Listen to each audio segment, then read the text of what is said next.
Muy buenas noches, amado hermano, amado amigo que nos sigue desde cualquier parte del mundo en su programa La Luz en mi Andar. Le damos la bienvenida a todas las personas que han sacado un momento de su tiempo para estudiar más acerca de la palabra. Gracias también a todos los que nos han seguido desde el principio.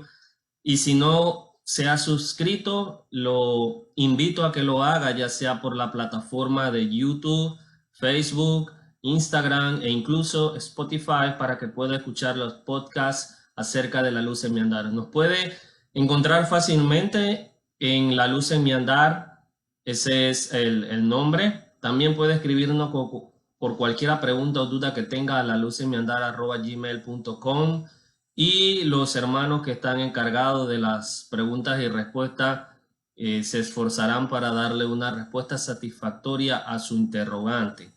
Vamos a hacer una oración inicial para comenzar el estudio de hoy. Poderoso buen Dios que está en los cielos, le damos las gracias por este día, gracias por las bendiciones que usted nos ha regalado, gracias por también enviar a su Hijo a morir en la cruz por el perdón de nuestro pecado.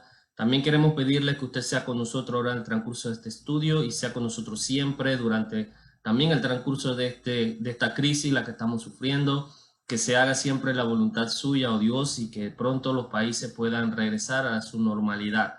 También le damos las gracias por todos los hermanos que están desde el principio con este programa y los que nos han apoyado siempre. Usted bendígalo, y a los que no, a los que están en contra del programa, también bendígalos, oh Dios. También le queremos pedir por las personas que están al frente en el campo de batalla con esto de la pandemia, los policías, los bomberos, los médicos, los trabajadores de supermercado, todas las personas que velan por nuestra seguridad y por nuestra alimentación. Todo esto se lo pedimos en el poderoso nombre de Cristo Jesús. Amén.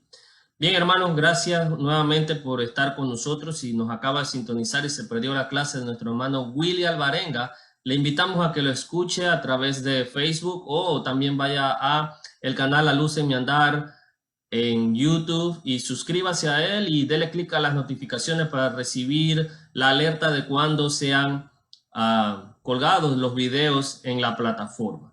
Hemos estado estudiando acerca del libro de Romanos, especialmente el capítulo 12, que es un capítulo que habla acerca del cristiano en acción. Después de haber sido transformado, el cristiano debe poner en acción lo que él sabe. O sea, de las palabras debemos ir a la práctica. ¿Y qué más con el capítulo 12 de Romanos, que es un capítulo sumamente aplicativo, en lo cual Pablo pasa de la teoría a la práctica? Y es algo que nosotros debemos considerar, y por eso es que escogimos acerca de este capítulo. Y en especial estamos hablando acerca de una vida transformada, en la cual el texto clave es Romanos capítulo 12, versículo 2, donde el cristiano no se debe conformar, sino que debe transformarse mediante la renovación de vuestro entendimiento. Ahora, la clase de hoy la vamos a enfocar en algo similar a lo que hizo el hermano Willy, solamente que el hermano Willy habló de actitudes que afectan a la iglesia. Pero estas actitudes que vamos a hablar se derivan de esas actitudes. Entonces hoy vamos a hablar acerca de actitudes del cristiano. ¿Cuál es la forma en la cual el cristiano debe comportarse? ¿De cuál forma debemos nosotros comportarnos con nuestros hermanos en la iglesia y también con nuestros semejantes? Vamos a abrir nuestra Biblia en Romanos capítulo 12, versículo 14 al 16, que es donde encontramos nuestro texto, que dice de la siguiente manera: bendecid a los que os persiguen, bendecid y no maldigáis. Gozaos con los que se gozan y llorad con los que lloran. Tened el mismo sentir unos con otros, no seáis altivos en vuestro pensar, sino condescendiendo con los humildes. No seáis sabios en vuestra propia opinión. En Romanos capítulo 12, versículo 2, como lo hemos dicho, Pablo nos rogó que los cristianos debemos tener una vida diferente, o sea, debemos de vivir de forma diferente a como vive el mundo. También nos habló acerca de las responsabilidades y los dones que posee el cristiano. Vimos en clases anteriores, en la tercera lección, que hablamos acerca de las responsabilidades y los dones del cristiano. O sea, si usted Dios le dio un talento, debe ponerlo a disposición de la congregación y a disposición de sus hermanos. Eso es lo que debe hacer una persona que ha sido transformada por el Evangelio. Y la semana pasada estuvimos hablando acerca de un reto de amor para el cristiano transformado. Saulo, el apóstol Pablo, nos retó a ser diferentes al mundo. ¿Qué estamos esperando si no hemos aceptado el reto de amor? Hay que aceptar el reto. Si nuestra respuesta es afirmativa, seguiremos las recomendaciones de nuestro hermano Pablo, pero si es negativa, solamente dejaremos que sus palabras se la lleve el viento. ¿Cuál prefiere ser usted? ¿Aquella persona que pone en acción las palabras o aquella persona que deja que las palabras se las lleva el viento? Como lo hemos dicho, aquí se encuentra el texto: bendecid a los que os persiguen, bendecid y no maldigáis, gozaos con los que se gozan y llorad con los que lloran, tened el mismo sentir unos con otros. No seáis sabios en vuestra propia opinión. Vamos a adentrarnos a la clase y el texto que estudiaremos hoy nos habla acerca de actitudes que deben tener los cristianos, actitudes que debemos poseer nosotros, las personas que hemos sido transformadas, las personas que ahora andamos en nueva vida, como dice Romanos capítulo 6, versículo 3 y 4. Hoy recalcaremos nuestras relaciones con los demás, con los hermanos, con los vecinos, con los amigos e incluso con nuestros enemigos. Vamos a ver que la pregunta a la que debemos responder es la siguiente: ¿cómo es un cristiano? ¿Cómo debo comportarme ahora que he sido transformado? ¿Qué dicen las otras personas de mí? Y vamos a enfocarnos en actitudes. Actitudes. La actitud es una disposición que tiene el ser humano para realizar algo, ya sea un mandamiento escrito o oral, o algo en la cual él debe poner su atención y debe colocarse, como lo hemos dicho, a disposición al realizarlo. Lo primero que vamos a ver en el texto es que el cristiano es una persona misericordiosa.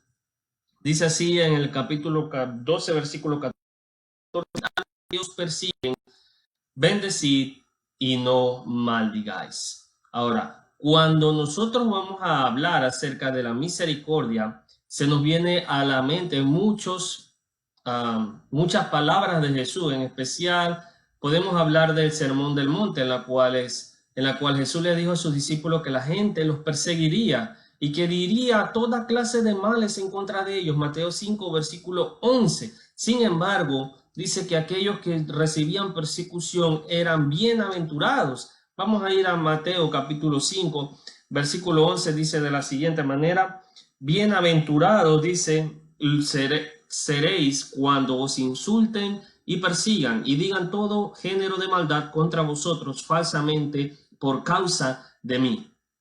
Dice, ustedes van a ser bienaventurados cuando otras personas hablen mal de ustedes, cuando los persigan por causa de mi nombre. Bienaventurados sois cuando los hombres os aborrecen, cuando os apartan de sí, os colman de insultos y desechan vuestro nombre como malo por causa del Hijo del Hombre. Lucas 6, 22. ¿Cómo es un cristiano cuando se encuentra en situaciones de persecución? ¿Cómo reacciona un cristiano cuando se encuentra en situaciones de persecución? ¿Será que maldice? ¿Será que no le interesa su semejante? ¿Será que le da igual en el sentido de que procura una maldición o habla mal o se enfoca en el bochinche? No. Dice el texto de Romanos que el cristiano cuando es perseguido debe bendecir. Dice, bendecid a los que os persiguen, bendecid y no maldigáis. Pablo dice que el Hijo de Dios, cuando es tratado de esa manera, debe ser misericordioso. El cristiano debe ser misericordioso con aquellas personas que lo persiguen. Ahora, la palabra aquí que utiliza el apóstol es la palabra bendecir, que viene del griego eulogeo, que significa alabar o pronunciar una buena palabra sobre alguien. Esto quiere decir que aquella persona va a pedir a Dios que Él derrame bendiciones sobre sus perseguidores, porque Él va a pronunciar una buena palabra sobre alguien, pero ¿a quién le va a pedir eso? En este caso, se lo va a solicitar a Dios. Eulogeo, de ahí deriva nuestra palabra elogio, que significa cuando uno de corazón realmente le da a alguien una palabra de aliento, unas felicitaciones. Uno se siente contento por el gozo que esa persona siente o la forma en la que esa persona se desempeña. O sea, la habilidad que él tiene, uno se siente gozoso y, por decirlo así, en ocasiones hasta orgulloso. Entonces, el cristiano debe pedir a Dios que derrame bendiciones sobre sus perseguidores. La otra palabra que él utiliza es maldecir, kataraumai, que es desear el mal a alguien. O sea, desear el mal a alguien, proferir malas palabras en contra de alguien, en este caso, en contra de nuestros hermanos y por consiguiente también en contra de nuestros semejantes. Ahora, usted dirá, pero bueno, eso es algo que las personas se consiguen. Hablar mal y tratar mal a una persona es un resultado de cómo ellos me están tratando a mí. Sin embargo, eso puede ser verdad, pero el cristiano no debe ser así. El cristiano debe ser alguien diferente, alguien por lo cual nosotros somos distintos al mundo. O sea, como vamos, somos como alguien raro en decirlo, en vez de cuando alguien nos maldice, en vez de regresarle con maldición, lo que hacemos es que pedimos por esa persona que Dios lo bendiga y realmente pedimos de corazón. Es difícil pedir a Dios por nuestros enemigos, porque es fácil es pedir por nuestros amigos, por nuestros familiares, por las personas que nos caen bien, pero difícil es pedir por nuestros enemigos y nuestros perseguidores. Sin embargo, esto no es imposible, porque si no fuera posible, Dios no nos hubiera solicitado esto en Romanos capítulo 12, en la cual se nos pide que debemos bendecir a nuestros perseguidores. Y Jesús le decía, Padre, perdónalos porque no saben lo que hacen. Y echaron suerte repartiéndose entre sí sus vestidos. Si usted considera que pedir por otras personas es difícil, imagínense lo que fue para Jesús pedir por sus asesinos en la cruz del Calvario, cuando él dijo, Padre, perdónalos porque no saben lo que hacen. Recuerda usted también cuando Esteban fue apedreado en Hechos capítulo 7, en el versículo 60 dice Esteban, y cayendo de rodillas, clamó en voz alta, diciendo, Señor, no le tomes en cuenta este pecado. Habiendo dicho esto, durmió. Entonces vemos aquí personajes bíblicos que se fueron por la parte de bendecir y de no maldecir. Esteban es un ejemplo viviente de que se puede bendecir a sus enemigos en vez de maldecirnos. Y nuestro Señor Jesús también. El cristiano es misericordioso. ¿Por qué? Porque el texto se basa especialmente en los cristianos que eran perseguidos en esa era. Personas que eran perseguidos por el imperio, personas que eran, tal vez muchos de ellos eran esclavos, muchas personas eran perseguidas por su estatus social, ¿no? Eran pobres. Pero sin embargo, este texto también se puede aplicar a nosotros. ¿Por qué? Porque ¿en qué forma un cristiano es vituperado? ¿En qué forma un cristiano es perseguido? Al ser juzgado por hacer la voluntad de Dios. Muchas personas son juzgadas por seguir los mandamientos de Dios y le dicen, ¿qué le pasa a este individuo? ¿Qué le pasa al hermano X? Comportándose como el santito, creyéndose el santito. Ahora que me acuerdo cuando yo pasaba tiempo con él haciendo cosas malas y ahora él se cree santo. Pero nosotros estamos tratando de hacer la voluntad de Dios. Por esa causa, muchas personas van a ser desestimados dentro de su familia, dentro de su círculo de amistades, dentro de su trabajo. El cristiano también lidia con este tipo de vituperio. Ser juzgado por tratar de practicar la justicia, tratar de ser justo, tratar de no estar con el juega vivo, como dice el buen parameño, de no tomar ventaja de los débiles. Por ser así, por ser justo, simplemente usted es vituperado. Ser insultado por mostrar consideración por el alma de alguien, esto quiere decir por aquella persona que es muy activa en el evangelismo. Muchas personas dicen, aquí vienen los locos otra vez, aquí vienen los que se creen santos, aquí vienen los que tratan de juzgar al mundo. El insulto por mostrar consideración o amor por el alma de mi amigo, de mi vecino, de mi semejante. No te metas en los asuntos que no te interesan, son a veces cosas que recibe el cristiano. despreciado e ignorado, disculpe ahí el error, despreciado e ignorado por no comportarse según la corriente de este mundo. No seguimos la corriente del mundo, por eso somos despreciados. No nos comportamos como lo normal que se comportaría el mundo, sino que somos diferentes, hacemos las cosas correctas y al tratar de hacer las cosas correctas, entonces somos juzgados que no seguimos la corriente del mundo. Cuando el maltrato llega, sea cual sea la fuente, el cristiano siempre, siempre, siempre debe ser misericordioso, ya sea que la fuente venga del mundo o que la fuente venga de las mismas personas dentro de la iglesia, de su mismo hermano. Hay hermanos que realmente, por así decirlo, reciben puñaladas de otros hermanos dentro de la iglesia. Y eso es algo que no debería darse. No debería existir apuñalamiento dentro de la iglesia ni a otra persona en el mundo. Simplemente debemos ser misericordiosos. Cuando el maltrato llegue, como lo dijimos, no importa la fuente de donde sea, debemos mostrar misericordia. Lo segundo es que el cristiano es compasivo. Dice, gozaos con los que se gozan y llorad con los que lloran. Versículo 15. Esta amonestación tiene relación especial con nuestra relación con los demás cristianos, en cómo nos comportamos con nuestros hermanos.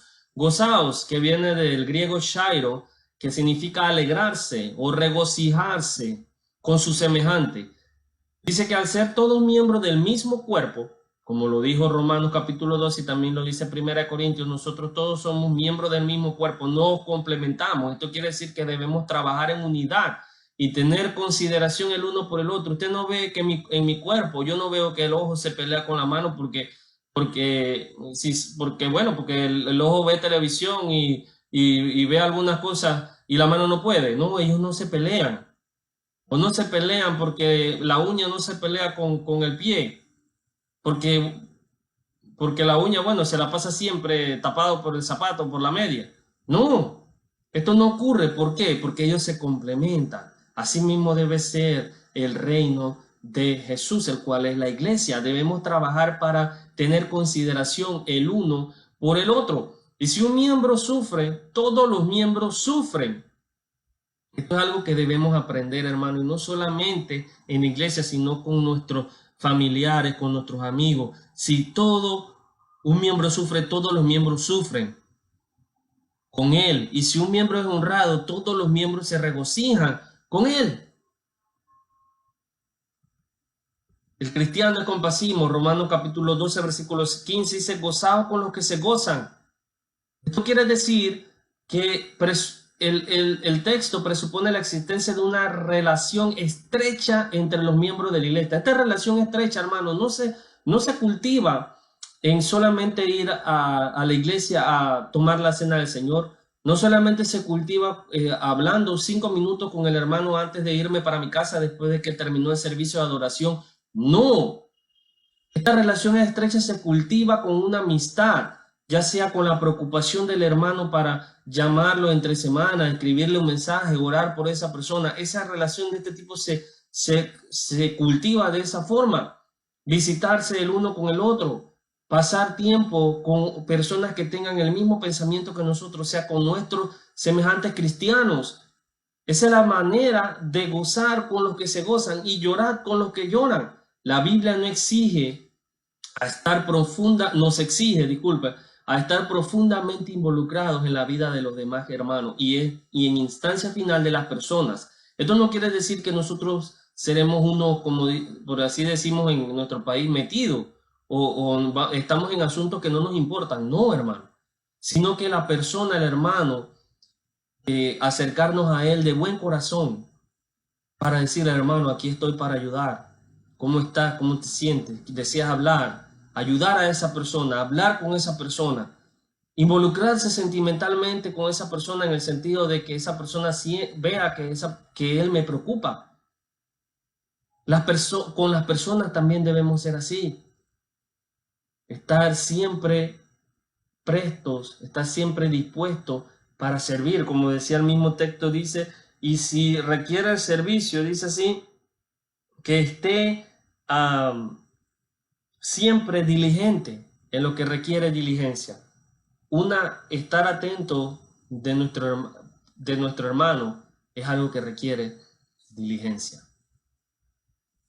¿Cómo podemos llevar a cabo esta práctica dentro de la iglesia del Señor? O sea, ¿cómo podemos llevar a cabo la parte de que hay que gozar con los que se gozan y llorar con los que lloran? Primero, debemos mostrar una preocupación por lo que sucede en la vida de nuestros hermanos y hermanas en Cristo, o de mis semejantes. Debo mostrar una preocupación, pero una preocupación verdadera, no una preocupación hipócrita, porque al principio vimos que Pablo dice que el amor sea sin fingimiento, entonces mi preocupación debe ser verdadera. Yo estoy preocupado porque el hermano no ha venido, la forma en que el hermano está. Yo estoy preocupado. Segundo, debo compartir con los iguales cristianos, tanto lo bueno como lo malo. Esto quiere decir que yo comparto con esa persona sus momentos de felicidad, pero también comparto los momentos de alegría con de tristeza con esa persona. Mire, vamos a ponerlo así. ¿Qué tal si algo bueno le sucede a otro cuando parece que solo las cosas malas le suceden a usted? O sea, vamos a decir que yo estoy, por así decirlo, en una mala racha. Me pasan cosas malas, o sea, me han pasado cosas malas. Por ejemplo, me despiden de mi trabajo, ya no tengo ingreso económico, ya no puedo vivir donde estoy, o me van a quitar algo en donde estoy. O sea, un sinnúmero de cosas. Sin embargo, a mi hermano de la iglesia, tengo un hermano que él se va y me cuenta y me dice, hermano, me han contratado en la empresa tal, voy a ganar una cantidad sustanciosa de dinero, ahora voy a poder solventar estos gastos y estos gastos y estos gastos. Y me cuenta su momento de felicidad, pero yo de una vez reacciono, ¿qué te pasa? ¿Cómo vas a venir a hablarme de esas cosas que he perdido esto y esto? Y lleno a mi hermano de esa forma o de esas palabras hirientes que en las cuales de verdad yo me siento mal, pero esa persona viene a mí a regocijarse de lo que él ha obtenido. Yo debo saber regocijarme con él. Tal vez después le cuente, hermano, mira que me pasa esto, y él entonces haga lo contrario conmigo. En vez de regocijarse por lo malo que me está pasando, entonces se aflige por lo que a mí me está ocurriendo. ¿Qué tal si algo bueno le sucede a otro cuando parece que solo cosas malas le suceden a usted? ¿Cuál es su disposición? ¿Puede gozarse con él? ¿Qué tal si la vida de alguien que lo ha estado tratando mal a usted de pronto se ve colmada de tragedia? ¿Es capaz de llorar con él? ¿Es capaz de gozarse con él? ¿O es capaz de decirle dentro de sí, recibió lo que merecía? ¿Qué queremos hacer? ¿Queremos enojarnos cuando un hermano mío recibe bendición? ¿O prefiero yo sentirme feliz cuando una persona o un hermano está sufriendo una tragedia? No, el texto dice que yo debo gozarme con los que están felices y yo debo entristecerme o afligirme con los que sufren aflicciones. Esa es la forma que un cristiano debe ser. Un cristiano es misericordioso, un cristiano es compasivo, pero un cristiano también es humilde. Tened el mismo sentir unos con los otros, no seáis altivos en vuestro pensar, sino condescendiendo con los humildes. Es así que Pablo se dirige a los que se consideran mejores que los demás. ¿Le ha pasado a usted eso alguna vez? Tal vez en un grupo de estudio, ¿usted alguna vez sintió que alguien se consideraba mejor en ese grupo de estudio, en la escuela, en el colegio, en la universidad? Alguien, por así decirlo, que él sabe lo todo. Eso ocurre muchas veces y son actitudes que muchos de nosotros poseemos, las cuales queremos a veces hacemos sentir mal a otra persona por el conocimiento que nosotros tenemos, porque no sabemos abordar a la persona de forma tal que se sienta que no está siendo ofendida, sino que está siendo enseñada. Pablo se dirige a los que se consideran, como lo hemos dicho, mejores que los demás. Lo primero es en la actitud. Dice que debemos tener el mismo sentir los unos con los otros. El mismo sentir los unos con los otros. ¿Cuál es ese sentir? El sentir de unidad. Perdón, recuerda que en Corintios era una iglesia que estaba llena de conflictos. Estaban desunidos, no había unidad. Por eso es que dice Pablo, os ruego, dice, por el nombre de vuestro Señor Jesucristo, que todos os pongáis de acuerdo. Ponerse de acuerdo es tener el mismo sentir. Y que no haya divisiones entre vosotros, sino que estéis enteramente unidos en un mismo sentir y en un mismo parecer. 1 Corintios 1:10. Entonces debemos tener nosotros en la misma actitud. Debemos poseer la misma actitud. La actitud es de gozarnos con los que se gozan y entristecernos con los que están tristes. Lo segundo que Pablo cita es que él nos amonesta. Primero nos da que debemos tener una misma actitud. Después nos amonesta al decirnos, no seáis altivos en vuestro pensar. O sea, no debemos aparentar ser más sabios que los demás, sino autoexaminarnos y ver qué cosas malas tengo yo para poder corregirlas. Entonces yo debo primero ponerme en consideración. Yo debo autoexaminarme, autoanalizarme qué es lo malo que ocurre en mí. Los verdaderos sabios están conscientes de que hay muchas cosas que ignoran. O sea, muchas personas en el mundo se creen que saben muchas cosas y alardean de eso.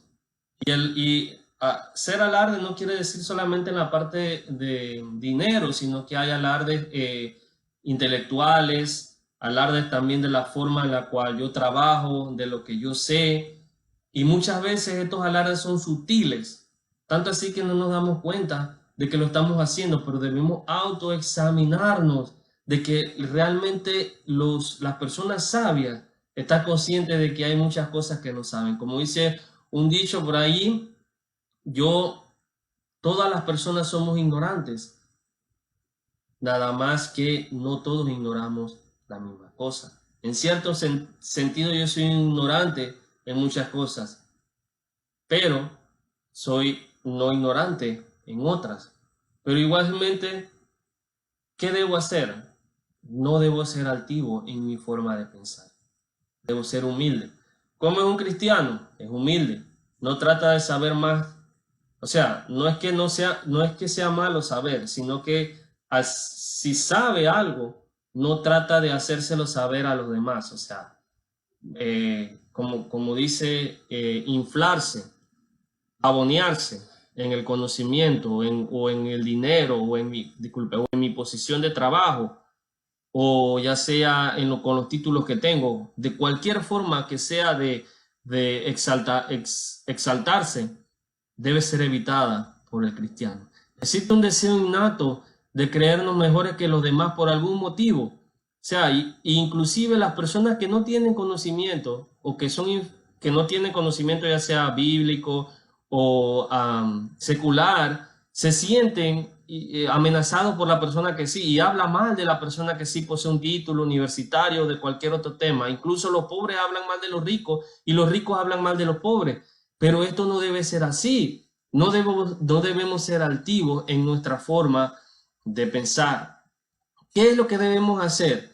Debemos ser diferentes, no debemos tener tampoco asociación. O sea, acepción de personas, sino que debemos ser condescendientes los unos con los otros. Dice que hay que ser condescendientes con los humildes. La discriminación existía en los pueblos en los tiempos de Pablo, del mismo modo que existe en la actualidad. En los tiempos de Pablo había discriminación de clases, discriminación de dinero, discriminación entre el amo y el esclavo. Mucha discriminación acerca también de que si tú eras judío o eras gentil o eras romano o eras griego, existía mucha discriminación. En la actualidad también existe discriminación. Usted puede decir, pero yo me llevo bien con mi hermano que es de color o con mi hermano indígena. No, pero hay otro tipo de discriminaciones. Cuando leemos en Santiago capítulo 2, versículo 1 al 9, nos habla del trato diferente que sufre un rico y que sufre un pobre cuando él llegaba a adorar a Dios. El pobre dice si el pobre estaba sentado en las bancas de adelante, y cuando veían que venía una persona que tenía estatus social alto, de rico o dinero o algo así, hacían que el pobre se levantara y sentaban a aquella persona que estaba atrás, que era el de distinta clase social, la más alta, y lo sentaban donde estaba el pobre, y al pobre lo paraban y lo colocaban allá. Esto no debe ser así. Muchas veces tenemos acepción de personas, ya sea por el estatus social, ya sea por el estatus académico, ya sea por el estatus político, el estatus económico, el estatus de color de piel. No debe ser así. Debemos ser condescendientes con las personas que no tienen. Si usted es miembro de la Iglesia de Cristo, amigo, hermano, y posee un puesto grande o tiene una empresa exitosa, usted debe tratar a esa persona humilde, a esa persona que tal vez sea un trabajador manual en su empresa. Tal vez usted sea el jefe de esa empresa, pero usted debe tratarlo a él con condescendencia. No debe tratarlo de forma inferior. Él es hermano suyo. Así debemos tratar a todas las personas, con condescendencia, colocándonos en el zapato de los demás. Al cristiano no le deben importar las clases sociales. Gálatas 3:28 dice así: ya no hay judío ni griego, sino que todos somos iguales en Cristo Jesús. Dice Gálatas capítulo 3, versículo 28, dice de la siguiente manera: no hay ni judío ni griego, no hay esclavo ni libre, no hay hombre ni mujer, porque todos sois uno en Cristo Jesús. Todos somos iguales en Cristo Jesús. Como lo he dicho, al frente de Cristo, el gerente de esa empresa, que es usted, es igual al trabajador manual de la congregación, digo, de su empresa. Eso quiere decir que de la misma forma debemos ser en la iglesia, no porque usted sea un predicador o una persona que enseña, usted es superior a la persona que está encargada de servir la cena o de limpiar o de acomodar la silla. No, todos somos iguales y todos nos complementamos entre sí para llevar esta empresa, que es la de la iglesia, a presentarla ante Cristo como una esposa inmaculada. Que Dios nos ayude a actuar como cristianos para con todas las personas. Debemos poseer la actitud de Cristo, y en ocasiones, hermano, es muy difícil porque el ser humano es como una persona que a muchos seres humanos les gusta, se complacen cuando otra persona está en problemas, o sea, como que disfrutan el fracaso de otra persona, o quieren ver a otra persona en el fracaso, pobre o sin nada. Eso no debe ser una actitud del cristiano. Y una persona que está haciendo eso, o sea, que está disfrutando del fracaso de su hermano y le habla de forma normal, con amor y besos y abrazos, está fingiendo, está siendo hipócrita. Y como dice el texto, el amor sea sin fingimiento, dice Romanos capítulo 12, versículo el 9 y el 10, dice: sea sin fingimiento el amor. No debemos ser así, debemos ser humildes, debemos ser misericordiosos, debemos ser también compasivos. Para terminar, ya, hermano, Cristo desea que las actitudes de un cristiano sean diferentes a las del mundo. No debemos ser igual a las personas del mundo. O sea, no debemos tener la misma comportamiento que tiene el mundo. ¿Cuál es el comportamiento? Que se ríen de los que están sufriendo y que se sienten adoloridos cuando las personas tienen éxito. No, no debemos ser así. Debemos sentirnos dolidos cuando las personas pierden a alguien o cuando se sienten doloridas, y debemos ser felices cuando las personas están felices. Debemos bendecir al que me maldice, y también debo tener el mismo sentir el uno con el otro, que no debo creerme superior, no me debo creer más que los demás. Pablo nos brinda un reto de amor, un reto a ser amorosos, un reto a ser desinteresados, un reto a ser diligentes, un reto a ser fervientes, un reto a ser constante, un reto a ser compasivo, un reto a ser humildes. Ahora le hago la siguiente pregunta: ¿aceptaremos el reto y nos esforzaremos por vivir como los cristianos deben vivir, o solamente dejaremos que las palabras de Pablo se las lleve al viento? No es fácil, amor, hermano. No es fácil, amigo, pero no queremos decir que nosotros seamos perfectos. Estamos en un proceso de aprendizaje constante. Cada vez que tengamos un mal pensamiento, acordémonos y autoanalicémonos y pensemos en Romanos 12. Realmente yo me alegro por mis enemigos, realmente yo me alegro por la persona que está cosechando éxitos, realmente yo me entristezco con aquella persona que se entristece.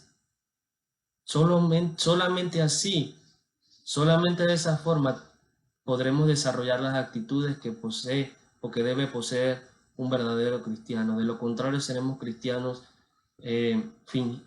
fingiendo, estaremos fingiendo ser cristianos en vez de ser cristianos verdaderos. Que el Señor le bendiga y espero que esta lección haya sido del beneficio para tanto para mí como para usted, y que nos acompañe en la siguiente clase, que ya sería la última de la serie, en la cual nos enfocaremos del versículo 17 al versículo 21, ya para culminar esta serie acerca de la vida transformada. E igualmente le pedimos que usted nos acompañe los lunes con el hermano Marlon. Bueno, ya él terminó su serie, pero igualmente a las 8 hay una serie de preguntas y respuestas los martes con el hermano Willy Alvarenga, que está tratando sermones para el crecimiento de la iglesia. Y bueno, mi servidor, que es esta clase, ya la última será la próxima semana. El hermano también Cristian, que tiene una excelente serie acerca de los personajes del Nuevo Testamento, una excelente serie, sígala por YouTube. También el hermano Jesús Conrado Jiménez, un hermano que está tratando el libro de Génesis de una forma increíble. Usted quiere saber por qué la nación de los israelitas fue la nación escogida por Dios, le invitamos a que se sintonice este programa de Génesis, y también el programa de Donde lo encuentro en la Biblia, que un programa muy importante que lo estaremos transmitiendo los viernes.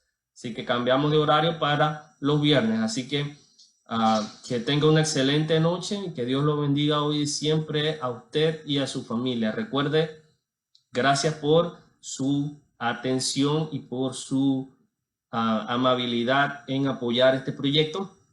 Y antes de irnos, compártanos para que otra persona pueda escuchar acerca de la palabra de Dios. Que Dios le bendiga y un abrazo fuerte para todos ustedes.